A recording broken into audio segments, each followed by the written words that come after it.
आप सभी भाई बहनों का आज की आध्यात्मिक कक्षा में बहुत बहुत स्वागत है। आज की चर्चा का विषय है अंतःकरण, जिसमें हम मन, बुद्धि और अहंकार को लेकर चर्चा करने जा रहे हैं। शास्त्रों में ही करण को औजार शब्द से भी कहा गया है। जैसे हमारे शरीर के बाहरी करण होते हैं, बाहरी औजार होते हैं, जिनको हम ज्ञानेंद्रिया भी कहते हैं, कर्मेंद्रिया भी कहते हैं। यानी हम अपने स्थूल शरीर की स्थूल कर्मेंद्रियों द्वारा कर्म करते हैं और स्थूल ज्ञानेंद्रियों द्वारा हम ज्ञान लेते हैं या ज्ञान रूपी हम सुखों की प्राप्ति करते हैं। ये सभी हमारे स्थूल शरीर के बाह्य करण कहलाते हैं। इसी तरह हमारे शरीर के अंदर की जो अंतःकरण में जो हमारी क्रियाएं चलती हैं, यहाँ अंदर की क्रियाओं का मतलब जो हमारे स्थूल शरीर की जो खून बनता है या खाना खाया हुआ पचता है या मल बनता है, उनसे नहीं है। ये हमारे अंतःकरण के औजार हैं, जिनसे हमारा एक अंतःकरण बनता है। देखिए, शास्त्रों में हमारे 3 शरीर बताए गए हैं: स्थूल शरीर, सूक्ष्म शरीर और कारण शरीर। ये तीनों भी प्रकृति के ही बने हुए हैं।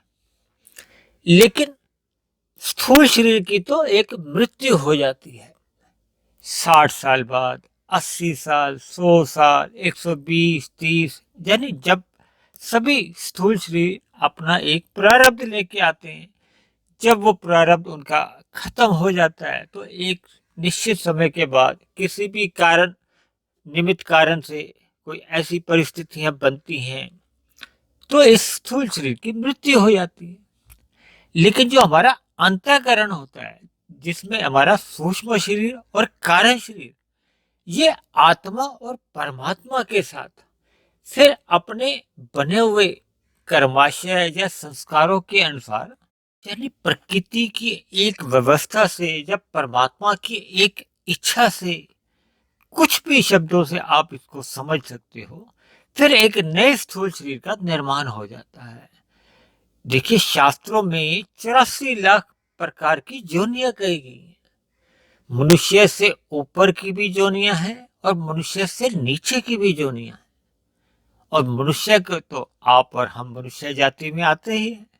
देखिए, मनुष्य से ऊपर की जोनियों से तो हम प्रत्यक्ष रूप से हमने नहीं देखी होती।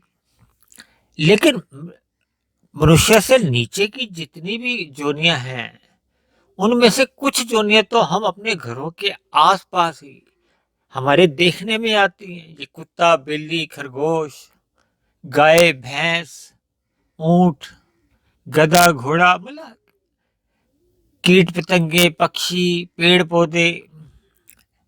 कुछ लोग तो पेड़ पौधों को भी जोनियां नहीं मानते, केवल पशु पक्षी कीट पतंगों को ही जोनियां मानते हैं। लेकिन आज हमारा वो विषय नहीं है। शास्त्रों में 3 तत्व बताए गए हैं: प्रकृति यानी माया, एक आत्मा और एक परमात्मा। आत्मा और परमात्मा को तो चेतन कहा गया, चेतन यानी ज्ञानवान। और परमात्मा को आनंदमय कहा गया। आत्मा में आनंद गुण नहीं है, ज्ञान गुण है। इसी तरह माया में केवल नित्यता का, सत्य का गुण है, चेतन गुण नहीं है। माया को जड़ कहा जाता है। लेकिन ये जो इसके सतो रजो तमो गुण है, ये नित्य कहे जाते हैं। इनसे 23 तत्वों का जो विस्तार होता है, तो आपके हमारे देखने में ये जो संसार होता है ना, ये 23 तत्वों का ही होता है। जबकि इसमें जो सतो रजो तमो गुण है वो अव्यक्त रहते हैं, यानी कि सूक्ष्म रूप में इन 23 तत्वों में ही रहते हैं, कारण रूप में। वो हमें प्रत्यक्ष रूप से नजर नहीं आते। इसी तरह आपका और हमारा शरीर भी, जैसे ये संसार को या माया को समष्टि कहा जाता है, इसी तरह आपके हमारे शरीर एक व्यष्टि गिने जाते हैं। ये भी 24 तत्वों के होते हैं। इनमें हमारे जो 3 शरीर हैं, स्थूल शरीर, सूक्ष्म शरीर और कारण शरीर, देखिए, इन सभी बातों को आप जब तक एक सूक्ष्म रूप में समझ नहीं लेते, तब तक हमें परमात्मा से सही सही प्रेम हो नहीं पाता और हम संसार के भोगों में ही उलझे रहते हैं। देखिए, आपके और हमारे केवल स्थूल शरीर ही बदलते रहते हैं। ये जो सूक्ष्म और कारण शरीर, जब तक हम मोक्ष की प्राप्ति नहीं कर लेते तब तक ये माया का बंधन बना रहता है। वो अलग बात है कि कभी मरने के बाद ऊपर की जोनियों में जाना पड़ता है, कभी नीचे की जोनियों में और कभी पुनः मनुष्य जोनि में। ये तो किए गए कर्मों के आधार पर, कर्मों के साथ साथ जो हमारे संस्कार या स्वभाव बनते हैं उन सभी के आधार पे हमें बार बार जो नए नए स्थूल शरीर मिलते हैं। और दूसरी विशेष बात, मन बुद्धि को तो एक साधारण मनुष्य कुछ हद तक समझ लेता है, लेकिन अहंकार को एक बुरी दृष्टि से, यानी कि एक गलत दृष्टिकोण से लेता है। जो संसार में जिस अहंकार की आप और हम बात करते हैं, ये उस अहंकार की बात नहीं है, ये एक तत्व रूप में बताया गया है। देखिए, अभी हमने बताया हमारे 3 शरीर होते हैं, स्थूल शरीर, सूक्ष्म शरीर और कारण शरीर। स्थूल शरीर में हमारा पृथ्वी, जल, अग्नि, वायु, आकाश, इन 5 तत्वों का ही योगदान रहता है। और जब भी मृत्यु होती है तो ये स्थूल शरीर पुनः उन्हीं 5 तत्वों में विलीन हो जाता है। ये तो एक साधारण मनुष्य भी इस बात से परिचित है, क्योंकि अक्सर जब किसी की मृत्यु हो जाती है तो शमशान घाट में या अन्य किसी भी कारण से जब उसको जलाया जाता है या दफनाया जाता है या डुबोया जाता है, तो ये अक्सर मान लिया जाता है कि ये स्थूल शरीर पूरा उन 5 तत्वों में ही विलीन हो गया, पृथ्वी, जल, अग्नि, वायु, आकाश। इसी तरह हमारा एक सूक्ष्म शरीर होता है और एक कारण शरीर होता है।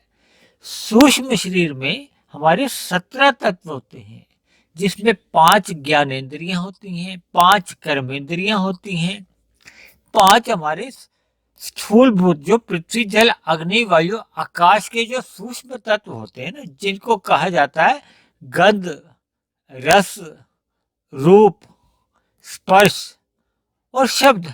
यही आपके और हमारे 5 ये भोग विषय भी कहलाते हैं। ये 17 तत्वों का हमारा एक सूक्ष्म शरीर गिना जाता है। और इसी तरह एक हमारा कारण शरीर होता है। जब हम अपने मनुष्य जोनि में सकाम भाव से कुछ भी कर्म करते हैं, चाहे वो पाप रूप में करते हैं चाहे पुण्य रूप में करते हैं, यानी कि कोई भी क्रिया जो हम सकाम भाव से यानी कि फल पाने के उद्देश्य से करते हैं, तो वो हमारे पाप या पुण्य कर्म बनते हैं, यानी कि सकाम भाव से जब जब किया जाता है। इसी तरह हमारे संस्कार बनते हैं। मनुष्य जो भी अपने जीवन में कर्म करता है, उसके साथ साथ उसके कुछ संस्कार कहो या स्वभाव कहो, वो बनते जाते हैं। ये सभी कारण शरीर में रहते हैं। जब हम सकाम भाव से करते हैं तो ये अहंकार तत्व कारण शरीर में गिना जाता है। यानी संक्षेप में हम अपने अंतःकरण को सूक्ष्म शरीर और कारण शरीर भी मान सकते हैं। यही हमारा एक सूक्ष्म स्तर पर एक, जैसे हमारे हैंडसेट में, मोबाइल सेट में चिप होता है ना, इसी तरह आपके स्थूल शरीर का और हमारे स्थूल शरीर का ये जो एक सूक्ष्म शरीर और कारण शरीर, देखिए कारण शरीर का तो नाम ही कारण है, यानी कि किसी भी कार्य के पीछे कुछ ना कुछ उसका सूक्ष्म कारण रहता है। जैसे संसार में, विज्ञान में भी कहा जाता है ना, काज और इफेक्ट, यानी कि कोई भी कार्य के पीछे एक सूक्ष्म रूप में कारण होता है और कार्य में कारण सदा ही मौजूद रहता है। तो जब कारण भी उसमें मौजूद रहता है और स्थूल रूप में कार्य दिखाई देता है, तो वो सूक्ष्म रूप में ही कारण हो सकता है ना, स्थूल रूप में तो संभव ही नहीं है। यानी कि कार्य सदा ही स्थूल रूप से आपको और हमें दिखाई देता है, और जबकि कारण उसका सूक्ष्म रूप में विद्यमान रहता है। ये जो हमारा सूक्ष्म शरीर और कारण शरीर, इसी को ही मन, बुद्धि, अहंकार मान लिया जाता है। यानी कि हमारा जो सूक्ष्म शरीर और कारण शरीर है, इसको कहीं कहीं शास्त्रों में केवल सूक्ष्म शरीर भी कह दिया जाता है। जहां केवल सूक्ष्म शरीर ही कहा जाता है, वहां सूक्ष्म शरीर को 17 तत्व का नहीं मानकर अहंकार को भी जोड़ दिया जाता है, यानी कि सूक्ष्म शरीर को ही फिर 18 तत्व का कह दिया जाता है।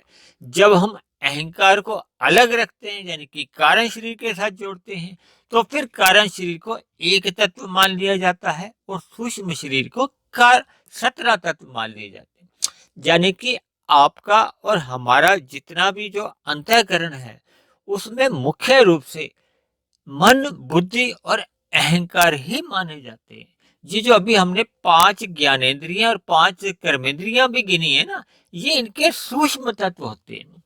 जो हमारे स्थूल शरीर की, आपके और हमारे, जैसे अब मैं जीभा से बोल रहा हूँ या हाथ पैर हमारे जब हिलते हैं कर्म करते हुए, ये हमारे स्थूल इंद्रिया गिनी जाती है। इनको शास्त्रों में गोलक भी कहा जाता है। यानी कि हमारा आपका जो एक सूक्ष्म शरीर है और कारण शरीर है, यही मन, बुद्धि, अहंकार है। जैसे हमारे मोबाइल सेट जो आप और हम अपने हाथ में लिए हुए घूमते हैं, इसको आप स्थूल शरीर मान सकते हो। और जो इसके अंदर जो एक चिप रखा हुआ है, यानी कि जो उसका सिम कार्ड है, वही हमारा अंतःकरण है। देखिए, ये अंतःकरण में ही हमारा सारी बैलेंस शीट कह लो, या हमारे जितने भी विचार हैं फुरने उठते हैं, या जितने हमारे संस्कार हैं, या जो भी हम काम भाव से, यानी कि अहंकार युक्त होकर जब हम काम भाव से जितने भी पाप पुण्य कर्म करते हैं, वे सारे इसमें आ जाते हैं। यानी कि हमारा जो एक सूक्ष्म शरीर है, जब मन, बुद्धि, अहंकार है, ये एक ही बात है। इसको आप अपने मोबाइल सेट के चिप से भी जोड़ सकते हो, यानी सिम कार्ड से भी जोड़ सकते हो। और सिम कार्ड में जैसी जैसी जानकारियां होती हैं, या जैसा जैसा उसमें स्वभाव बन चुका होता है, फिर वैसा वैसा ही हमारा स्थूल शरीर, जब मोबाइल सेट कह लो, वैसा वैसा वो काम करता है, करता हुआ दिखाई देता है। जिसके सूक्ष्म शरीर में जैसे जैसे विचार होते हैं, वैसे वैसे फिर उसके द्वारा कर्म होते हुए दिखाई देते हैं। यानी कि मोबाइल सेट में तो डिस्प्ले पे, स्क्रीन पे वही चीजें आती हैं ना जो उसके सिम कार्ड में होती हैं। तो ये एक बात को समझाने के लिए, यानी कि हमारे स्थूल शरीर का कहो, या हमारे जो बाहरीकरण का इतना महत्व नहीं है, क्योंकि ये तो देखिए 80-100 वर्ष का है। इसको हम सजाने में, संवारने में ही कर्म करते हैं, या कभी कभी इसी को ही संवारने के लिए, या इसी के स्थूल भोगों के लिए ही जो हम विकर्म कर जाते हैं या पाप कर्म कर जाते हैं, तो फिर उससे हमारा जो अंतःकरण है, मन, बुद्धि, अहंकार, ये सब बिगड़ते हैं। और क्योंकि ऐसा शास्त्रों में बताया गया कि मनुष्य योनि में ही आप और हम जितने भी काम भाव से कर्म करते हैं, चाहे वो पाप कर्म करते हैं चाहे पुण्य कर्म करते हैं, उन सभी कर्मों का एक निश्चित अवधि के बाद फल आता है। ये फल क्या है? देखिए, मनुष्य से नीचे की जोनियों के जितने भी जीव हैं, वो अपने पाप कर्मों का फल भोग रहे हैं, और मनुष्य से ऊपर की जितनी भी जोनी है, वो अपने पुण्य कर्मों का फल भोगते हैं।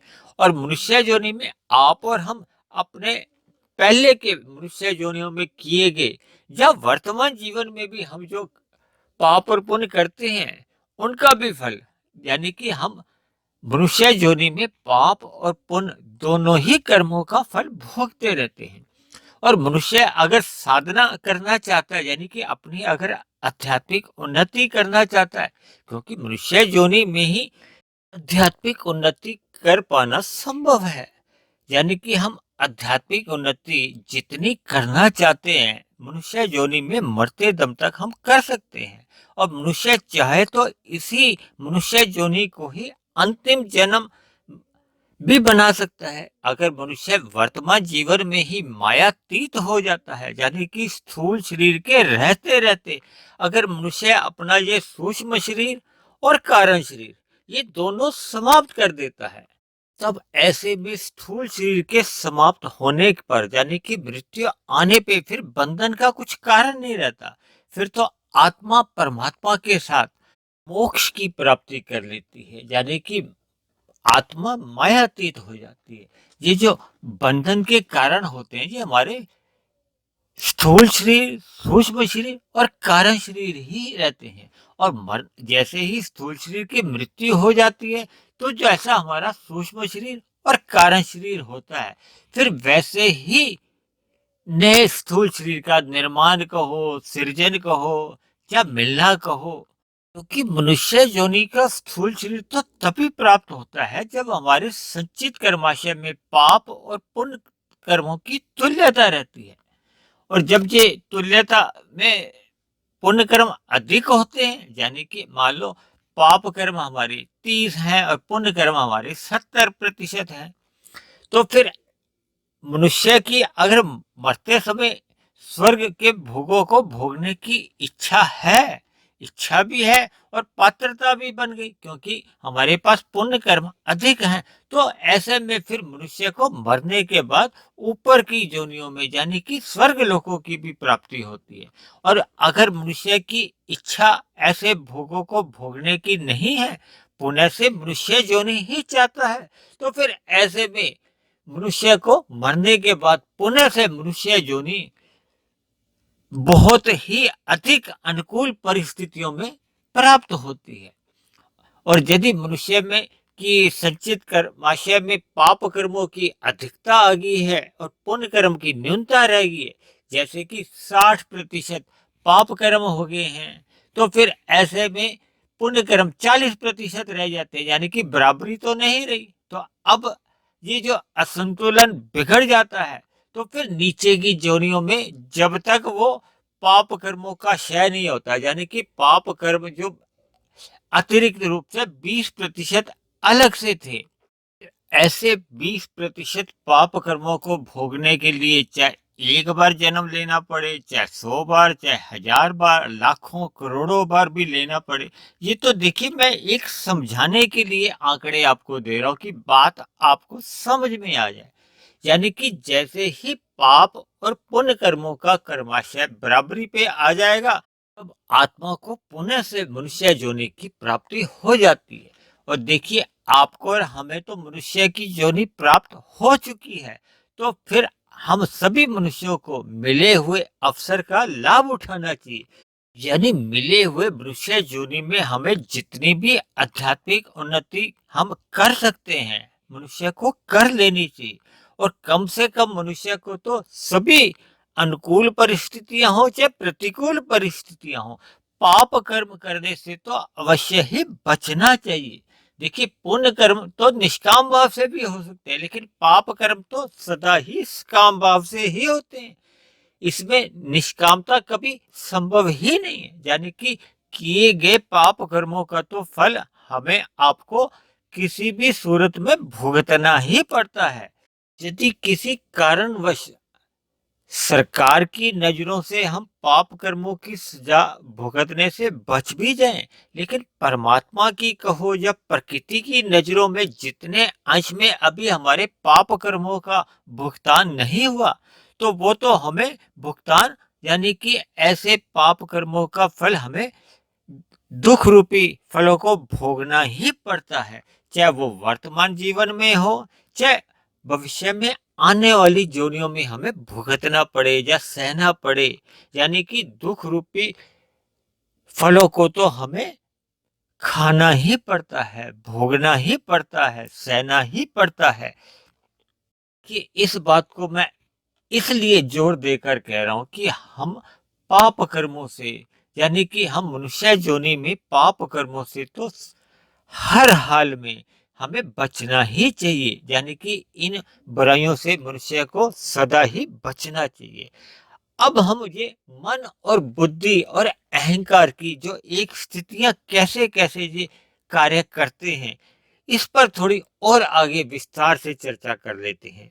चर्चा को थोड़ी आगे बढ़ाने से पहले हम जन्म से एक जो प्रारब्ध लेके आते हैं उसको समझ लेते हैं। देखिए, प्रारब्ध में हम जाति, आयु और भोग लेकर आते हैं। ये प्रारब्ध का मतलब ये होता है कि जिसके लिए हमें कोई नया पुरुषार्थ नहीं करना, यानी कि मिले हुए वर्तमान जीवन में जो हम भाग्य से कहो या प्रारब्ध से हम जो लेकर आते हैं, उसके लिए हम कर्म पहले के मनुष्य योनियों में कर चुके हैं। यानी कि हमें जाति तो देखिए जन्म के साथ ही हमें मिल गई है मनुष्य योनि। आयु भी हम लगभग लेकर ही आते हैं। आयु का मतलब यहाँ सालों से नहीं होता, आयु का मतलब हमारी सांसों से होता है। देखिए हम जितनी भी एक निश्चित सांसें लेकर आए हैं, इसमें हम सांसों को कमजोर भी कर सकते हैं और सामान्य गति से भी रख सकते हैं। यदि हम भोगों में अधिक लिप्त रहते हैं तो फिर हमारी जो सांसें हैं, मिली हुई सांसें, ये तेज गति से चलती है। देखियो इसको तो आप किसी भी एक डॉक्टर से भी इस बात को आप विश्वास कर सकती हो कि जब जब मनुष्य भोगों में अधिक लिप्त रहता है कि उसकी सांसें तेज चलती है, तो फिर ऐसे में मिली हुई आयु उसकी कमजोर पड़ जाती है, यानी कि कम रह जाती है। मान लो किसी की आयु 100 वर्ष की है तो उसकी आयु 90 वर्ष रह सकती है, 80 वर्ष रह सकती है। ये निर्भर करता है कि उसके जीवन में भोग किस मात्रा में उसको अचेत करते रहे। अब दूसरा आता है हमारी भोग। भोग में देखिए दुख और सुख दोनों ही आ जाते हैं। कभी कभी आपने जीवन में देखा होगा कि हम 100 रुपए की मेहनत करते हैं और हमें फल मिल जाता है 350 रुपए का। तो ऐसे में जो 250 रुपए का जो अतिरिक्त सुख रूपी फल आता है ना, वो हमें भाग्य का आता है। इसी तरह कभी कभी हम 500 रुपए की मेहनत करते हैं लेकिन फल आता है केवल 150 रुपया। तो ऐसे में जो 350 रुपए का जो हमारा फल डूब जाता है, वो हमारे पुराने किए हुए दुख रूपी फलों में एडजस्ट हो जाता है, यानी कि उसी में ही वो गिन मान लिया जाता है। यानी भाग्यवश जो भी हमें सुख और दुख मिलते हैं, इनके हम पाप और पुण्य कर्म पहले के मनुष्य योनियों में कर चुके होते हैं, लेकिन उनका फल अभी आया नहीं होता। तो फिर वो वर्तमान जीवन में वो हमें उनका सुख दुख रूपी फल भोगना ही पड़ता है। क्योंकि देखिए किए हुए कर्म का तो एक सिद्धांत है, जितना भी हम कर्म करते हैं सकाम भाव से, उसका हमें फल भोगना ही होता है। और फल क्या है? सुख और दुख। पाप रूपी कर्मों का दुख रूपी फल भोगना पड़ता है और सुख रूपी फल हमें पुण्य कर्मों का मिलता है। देखिए पुण्य कर्मों के फलों को तो मनुष्य त्याग भी सकता है, यानी कि उसका त्याग करना संभव है। यानी कि आप मिले हुए सुखों को अन्य अभावग्रस्त लोगों को भी बांट सकते हो, लेकिन जो आपको दुख रूपी फल मिले हैं उनको आप अपनी पत्नी को, अपने बच्चों को या किसी अन्य को आप नहीं दे सकते। यानी कि दुख रूपी फलों का तो हमें स्वयं ही भोग करना होता है। देखिए सभी बातें शास्त्रों में प्रत्यक्ष रूप से नहीं लिखी होती, लेकिन शास्त्रों में जितने भी एक सिद्धांत दिए होते हैं या नियम बताए जाते हैं, तो उन्हीं को आधार मानते हुए या उन्हीं को आधार से उनकी संगति करते हुए ऐसा मान लिया जाता है। देखिए भारत सरकार से भी अगर आपको किसी भी तरह का कुछ इनाम मिलता है तो आप इनाम लेने से तो मना भी कर सकते हो। यानी कि सरकार द्वारा अगर आपको किसी प्रकार का सम्मान दिया जाता है तो आप सम्मान लेने से तो मना भी कर सकते हो। लेकिन अगर किसी न्यायालय द्वारा आपको किसी भी पाप के लिए कोई सजा दी गई है तो आप ऐसी सजा को भोगने से तो मना नहीं कर सकते। यानी कि न्यायालय द्वारा कुछ भी आपको जो आप दंड की व्यवस्था कर दी गई है, ऐसे दंड रूपी फल को तो मनुष्य को भोगना ही पड़ता है। तो इस बात को भी आप सुख दुख से जोड़ सकते हैं।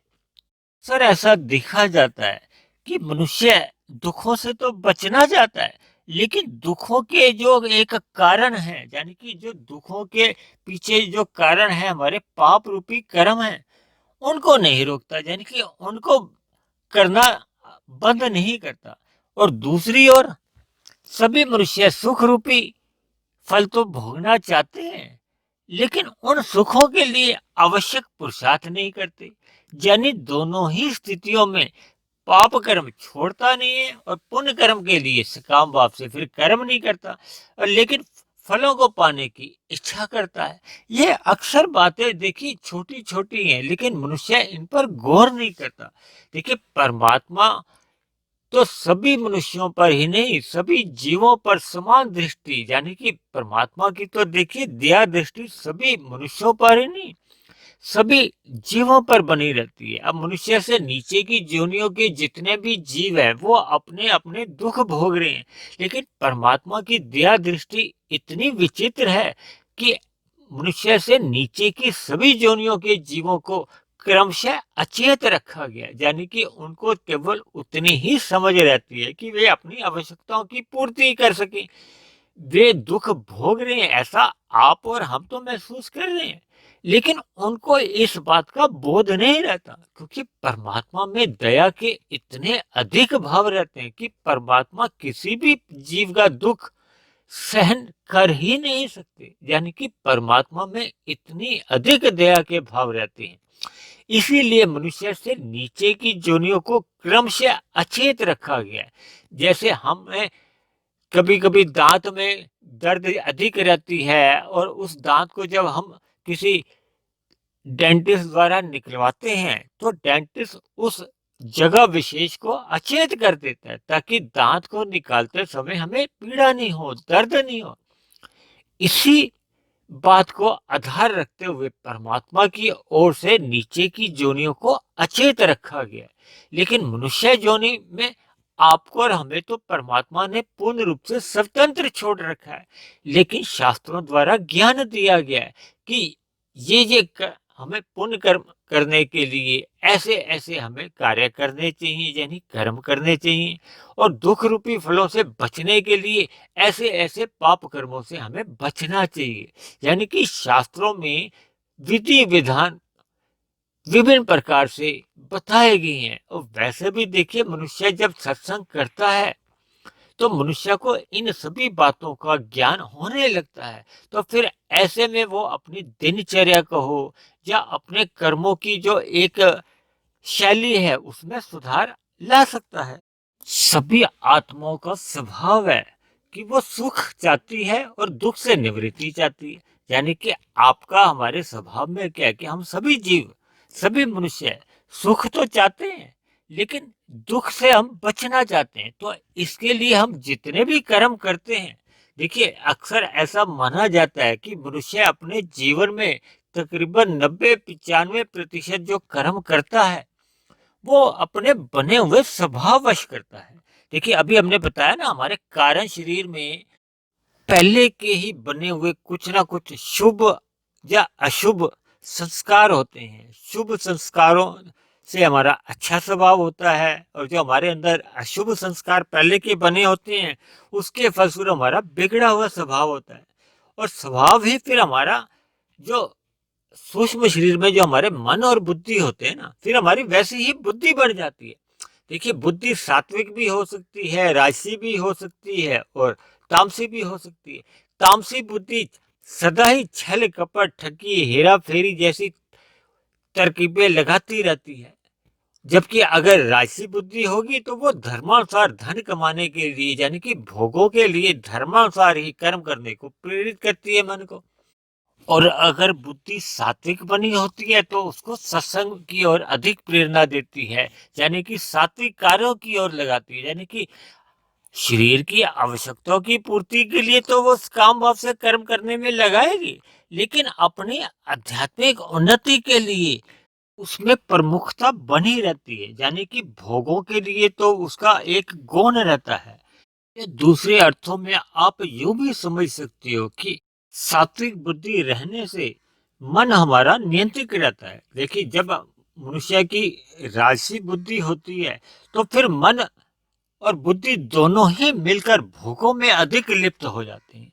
और जब मनुष्य की बुद्धि भी तामसी बन जाती है तो फिर मन अपनी आवारागर्दी करने में निकल जाता है। यानी कि मन, इंद्रियां और बुद्धि ये तीनों ही तामसी जब बन जाती हैं, देखिए इंद्रियों के तो विषय सदा ही, क्योंकि पृथ्वी जल अग्नि वायु आकाश ये तो तामस ही कहे गए, ये पदार्थ सभी तामसी हैं। और इनके जो विषय हैं वो भी देखिए एक तामसी ही आ जाते हैं, क्योंकि शरीर की आवश्यकताओं के लिए और शरीर की इंद्रियों का तो आकर्षण भोग विषय बने ही रहते हैं। लेकिन मन जब बुद्धि के नियंत्रण में रहता है और बुद्धि जब सात्विक रहती है, ये तभी संभव हो पाता है ना। यानी कि सात्विक बुद्धि होने से ही मन नियंत्रण में रहता है। फिर मन उन इंद्रियों को भोग्य विषयों में उतना ही लगाता है जितना कि स्थूल शरीर की आवश्यकताएं होती है। अब बुद्धि सात्विक होती है या राजसी होती है या तामसी रहती है, ये निर्भर करता है कि मनुष्य के कार्य शरीर में जो अहंकार युक्त जितने भी जो पहले के संस्कार बने हुए हैं उनकी स्थिति क्या है। यदि उसमें शुभ संस्कारों की प्रधानता है तो सात्विक बुद्धि बनती है। यदि उसमें अशुभ संस्कारों की प्रधानता है यानी कि बुरे संस्कार अधिक बने हुए हैं तो फिर ऐसे में तामसी बुद्धि भी बन सकती है। और अगर मिले मिश्रित अवस्था है यानी कि शुभ संस्कार भी हैं अशुभ भी हैं यानी कि मिश्रित अवस्था है तो फिर ऐसे में राजसी बुद्धि ही बनी होती है। और इस संस्कारों को मनुष्य जीवन में ही बदला जा सकता है। देखिए मनुष्य योनि में ही परमात्मा ने स्वतंत्रता दी है कि हम अपने शुभ संस्कार बनाते जाएं यानी कि अशुभ संस्कार जब बुरे संस्कारों को हम दग्ध बीज करते जाएं यानी कि समाप्त करते जाएं, ये केवल मनुष्य योनि में ही संभव है। यानी कि मनुष्य योनि में ही मनुष्य अपना स्वभाव बिगाड़ भी सकता है। देखिए जब हमारे अंदर बुरे संस्कार बनने लगते हैं तो फिर स्वभाव बिगड़ने लगता है। जब शुभ संस्कार बनने लगते हैं तो हमारा स्वभाव सुधरने लगता है। जैसे जैसे ये हमारे संस्कार बनते हैं, देखिए मन बुद्धि और अहंकार ये तीनों एक ही दिशा में चलते हैं। अगर हमारी कार्य शरीर में दिशा बिगड़ने लगती है, देखिए हमने कहा ना हम नए कर्म जैसे करते हैं फिर वैसा ही हमारा उसमें संस्कार बनते हैं। कर्माशय के साथ साथ हमारे अंदर संस्कार बनते हैं। जो पहले के संस्कार बने होते हैं वो हमारा स्वभाव बन जाता है और स्वभाव में कार्य सहज ही होने लगते हैं। देखिए जिन लोगों से बुरे कार्य सहज ही होने लगते हैं उनके पहले के बुरे संस्कार बने होते हैं। लेकिन मनुष्य योनि में ही एक अवसर है कि हम अपने स्वभाव को सुधार सकते हैं। लेकिन इसके लिए मनुष्य को परिश्रम करना होता है, पुरुषार्थ करना होता है। देखिए जब स्वभाव बन जाता है तब तो परिश्रम नहीं करना होता। अगर किसी का अच्छा स्वभाव 70% बना हुआ है तब तो शुभ कार्यों के लिए केवल 30% ही मेहनत करनी पड़ती है। 70% तो बने हुए स्वभाव से ही कार्य होने लगते हैं। और यदि स्वभाव शुभ कार्यों का केवल 10% ही बना हुआ है तो फिर ऐसे में 90% की तो फिर मेहनत करनी पड़ती है, पुरुषार्थ करना पड़ता है। और इस पुरुषार्थ की प्रेरणा केवल और केवल सत्संग करते रहने से ही मिलती है। जब जब मनुष्य अपने जीवन में सत्संग को अधिक महत्व देता है यानी कि परमात्मा को अधिक महत्व देता है, परमात्मा के कार्यों की और उसकी जब रुचि बनने लगती है तभी फिर उसके अशुभ कार्य यानी पाप कर्म होने आरंभ में कम होते हैं फिर धीरे धीरे समाप्त होने लगते हैं। यानी कि मनुष्य जीवन पाकर ही जब तक मनुष्य अपने अंतःकरण को सुधारता नहीं है तो फिर उसके जीवन में कर्मों में सुधार हो नहीं पाता। तो आज की सत्संग को आज की चर्चा को हमने विभिन्न उदाहरणों द्वारा आपको अंतःकरण यानी कि मन बुद्धि अहंकार को समझाने का मैंने प्रयास किया है। इसलिए मेरी आप सभी भाई बहनों से विनती है कि अपनी दिनचर्या में सत्संग को सर्वोपरि रखिए ताकि मिले हुए स्थूल शरीर की केवल आवश्यकताओं तक ही हम रजोगुण में जाएं और तमोगुण को मल रूप में जितना भी हमने ग्रहण कर रखा है उसको हम जड़ से समाप्त करते जाएं। केवल आवश्यकता के रूप में जो देखिए हमारे स्थूल शरीर के लिए जो आवश्यक है यानी कि हमें नींद के लिए जो तमोगुण का संग करना आवश्यक होता है बस हमें तमोगुण का उतना ही संग करना चाहिए। यानी कुल मिलाकर हमें स्थूल शरीर को भोगों में लिप्त नहीं रखना क्योंकि स्थूल शरीर तो देखिए 80-100 वर्ष का है जबकि हमारा जो अंदर का जो अंतःकरण है मन बुद्धि अहंकार इनके बिगड़ जाने से क्योंकि जब हम भोगों में अधिक लिप्त होते हैं तो फिर हमारा अंतःकरण बिगड़ने लगता है। यानी कि सत्संग के अभाव में जब मनुष्य कुसंग करने लगता है तो फिर कुसंग भोगों में ही प्रेरित करता है, यानी कि भोगों की ओर हमें उकसाता रहता है, जिसके फलस्वरूप मनुष्य की आध्यात्मिक उन्नति हो नहीं पाती। यानी मनुष्य जोनि का मिला हुआ जो एक अवसर है वो हमारे हाथ से यूं ही बेकार चले जाता है। इन सभी बातों पर मनुष्य को एकांत में ही चिंतन करते रहना चाहिए कि हम सभी मनुष्यों का आध्यात्मिक दृष्टिकोण से हमारा मिला हुआ जीवन सफल हो, सार्थक हो। इन्हीं शब्दों के साथ आज की चर्चा को हम यहीं समाप्त करते हैं।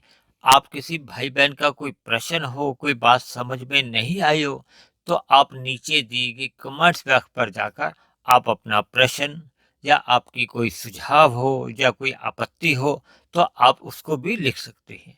तो कल फिर मिलते हैं एक नए विषय को लेकर, एक नए संदेश के साथ। तब तक आप सभी भाई बहनों का बहुत बहुत धन्यवाद।